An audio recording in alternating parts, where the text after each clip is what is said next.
ಪ್ರಿಯ ಕೇಳುಗರೆ, ಜೀವನದ ಪಾಠಗಳು ಪಾಡ್ಕ್ಯಾಸ್ಟ್ಗೆ ನಿಮ್ಮೆಲ್ಲರನ್ನೂ ಪ್ರೀತಿಯಿಂದ ಸ್ವಾಗತಿಸುತ್ತೇನೆ. ಜೀವನದಲ್ಲಿ ಯಶಸ್ಸು ಒಂದೇ ದಿನದಲ್ಲಿ ಬರುವುದಿಲ್ಲ. ಪ್ರತಿಯೊಬ್ಬರು ಯಾವುದಾದರೂ ಹಂತದಲ್ಲಿ ಫೇಲ್ಯೂರ್ ಆಗ್ತಾರೆ. ಆದರೆ ನಿಜವಾದ ಸೋಲು ಫೇಲ್ಯೂರ್ನಲ್ಲಿ ಅಲ್ಲ, ವಿಫಲವಾದ ನಂತರ ಕೈ ಬಿಡುವುದರಲ್ಲಿ. ಕೈ ಬಿಡದವರು ಮಾತ್ರ ಗೆಲ್ಲುತ್ತಾರೆ ಎಂಬ ಮಾತು ನಿಜ. ನಮ್ಮ ಜೀವನ ಗುರಿಯತ್ತ ಸಾಗುವಾಗ ನಾವು ಎಷ್ಟು ಬಾರಿ ಬೀಳುತ್ತೇವೆ ಎಂಬುದಲ್ಲ, ಎಷ್ಟು ಬಾರಿ ಎದ್ದೇಳುತ್ತೇವೆ ಎಂಬುದೇ ಮುಖ್ಯ. ಫೇಲ್ಯೂರ್ ಎಂದರೆ ಅಂತ್ಯವಲ್ಲ, ಅದು ಒಂದು ಹೊಸ ಪ್ರಾರಂಭ. ಥಾಮಸ್ ಎಡಿಸನ್ 1000ಕ್ಕೂ ಹೆಚ್ಚು ಬಾರಿ ವಿದ್ಯುತ್ ಬಲ್ಬ್ ತಯಾರಿಸಲು ಪ್ರಯತ್ನಿಸಿದ.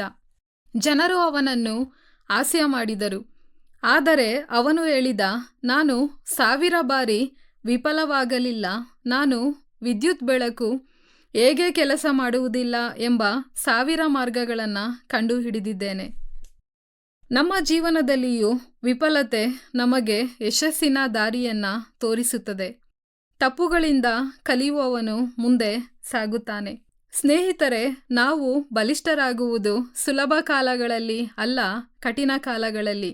ಉದಾಹರಣೆಗೆ, ಒಂದು ಬಂಬು ಗಿಡ ನೆಟ್ಟ ನಂತರ 5 ವರ್ಷಗಳ ಕಾಲ ಬೆಳೆಯುವುದೇ ಇಲ್ಲ. ಆದರೆ ಅದರ ಬೇರುಗಳು ನೆಲದೊಳಗೆ ಬಲವಾಗುತ್ತವೆ. 5ನೇ ವರ್ಷದಲ್ಲಿ ಅದು ಅಕಸ್ಮಾತ್ ಎತ್ತರಕ್ಕೆ ಬೆಳೆಯುತ್ತದೆ.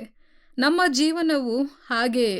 ಕೆಲವೊಮ್ಮೆ ಫಲ ತಡವಾಗುತ್ತದೆ, ಆದರೆ ದೇವರು ನಮ್ಮನ್ನು ಒಳಗಿನಿಂದ ಬಲಪಡಿಸುತ್ತಾನೆ. ಆದ್ದರಿಂದ ತಕ್ಷಣದ ಫಲ ಕಾಣದಿದ್ದರೆ ಡೋಂಟ್ ಗಿವ್ ಅಪ್. ಬೆಳೆಯುವ ಪ್ರಕ್ರಿಯೆ ನಿಧಾನವಾದರೂ ಖಚಿತ.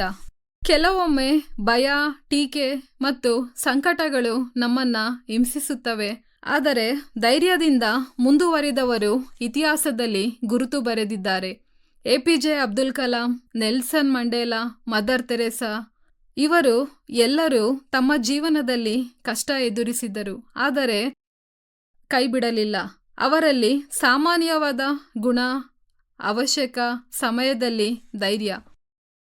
ನಮ್ಮೊಳಗಿನ ಧೈರ್ಯವೇ ಯಶಸ್ಸಿನ ಬಾಗಿಲು ತೆರೆಯುವ ಕೀಲಿಕೈ. ಒಮ್ಮೆ ಒಂದು ಕಪ್ಪೆ ಮತ್ತು ಅದರ ಗೆಳೆಯರು ಒಂದು ಆಳವಾದ ಗುಂಡಿಯಲ್ಲಿ ಬಿದ್ದರು.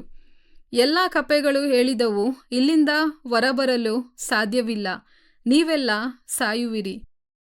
ಆದರೆ ಒಂದು ಕಪ್ಪೆ ಮಾತ್ರ ನಿರಂತರವಾಗಿ ಜಿಗಿಯತೊಡಗಿತು. ಅಂತಿಮವಾಗಿ ಅದು ಗುಂಡಿಯಿಂದ ಹೊರಬಂದಿತು. ಎಲ್ಲರೂ ಆಶ್ಚರ್ಯಗೊಂಡರು.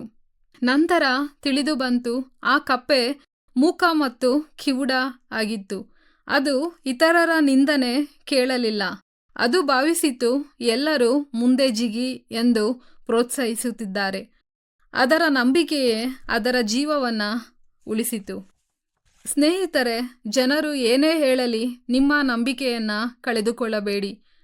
ದೇವರು ನಿಮ್ಮ ಪ್ರಯತ್ನವನ್ನು ನೋಡುತ್ತಿದ್ದಾನೆ.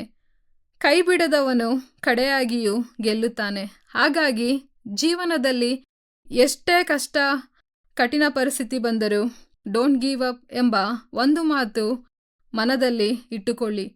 ನೀವು ಬೀಳಬಹುದು, ಆದರೆ ಅಲ್ಲೇ ಉಳಿಯಬೇಡಿ. ಎದ್ದೇಳಿ ಮತ್ತೆ ಪ್ರಯತ್ನಿಸಿ. ಬೈಬಲ್ ಹೇಳುತ್ತದೆ, ಇಬ್ರಿಯ 13:5 ನಿನ್ನನ್ನು ಬಿಟ್ಟು ಹೋಗುವುದಿಲ್ಲ, ನಿನ್ನ ಕೈ ಬಿಡುವುದಿಲ್ಲ. ಹೀಗಾಗಿ ಯಾವ ಪರಿಸ್ಥಿತಿಯಲ್ಲಿದ್ದರೂ ಡೋಂಟ್ ಗಿವ್ ಅಪ್. ಯಾಕೆಂದರೆ ನಿನ್ನ ಪರೀಕ್ಷೆ ನಾಳೆಯ ಸಾಕ್ಷಿಯಾಗಲಿದೆ.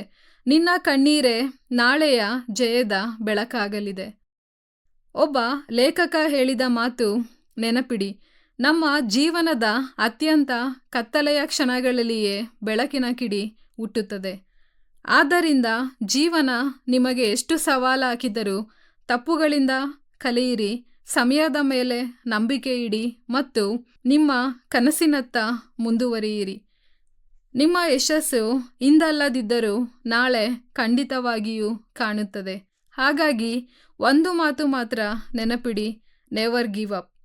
ಕೈ ಬಿಡಬೇಡಿ. ಯಾಕೆಂದರೆ ನಿಮ್ಮ ಪ್ರಯತ್ನಗಳ ಕತೆ ಇನ್ನೂ ಮುಗಿದಿಲ್ಲ. ಅತ್ಯುತ್ತಮ ಅಧ್ಯಾಯ ಇನ್ನೂ ಪ್ರಾರಂಭವಾಗಬೇಕಾಗಿದೆ.